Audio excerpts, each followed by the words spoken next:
Nah, kalau HART ini mengajukan kriteria untuk membedakan antara peraturan yuridis dan tidak yuridis.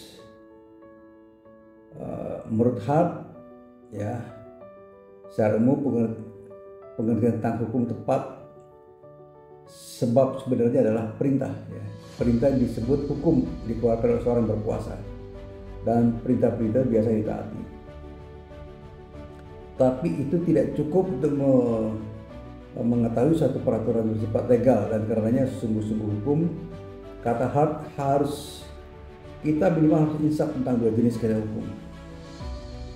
Ada kaidah hukum yang menentukan kelakuan orang, kaidah primer, dan ada kaidah hukum menentukan syarat bagi berlaku suatu kaidah tersebut, kaidah primer tersebut, sekunder. Kaidah sekunder itu disebut sebagai pengenal atau rules of recognition. Sebab kaidah itulah yang memberitahu pada kita manakah hukum yang sah. Petunjuk pengenal itu berkaitan dengan kompetensi bidang hukum. Karena adanya petunjuk itu, masyarakat menerima undang-undang dan peraturan tertentu sebagai berlaku. Jadi kaidah pengenal hukum, misalnya dekret presiden, peraturan DPR, peraturan segala macam. Petunjuk pengenal yang paling umum ditentukan oleh konstitusi.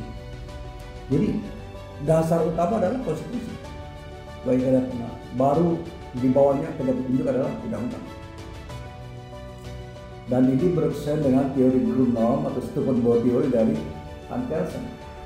Jadi kalau misalnya konstitusi mengatakan setiap orang, ya, atau katakanlah negara harus mengalokasikan anggaran pendidikan 20% minimal dari APBN.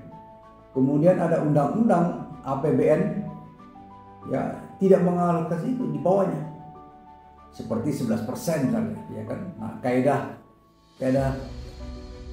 ini ya pernah diperiksa, ya, di dalam persidangan di Mahkamah Konstitusi, sehingga Presiden SBY pada saat itu dipaksa untuk mentaati aturan konstitusi. Kalau tidak, maka undang-undang APBN itu akan batal demi hukum.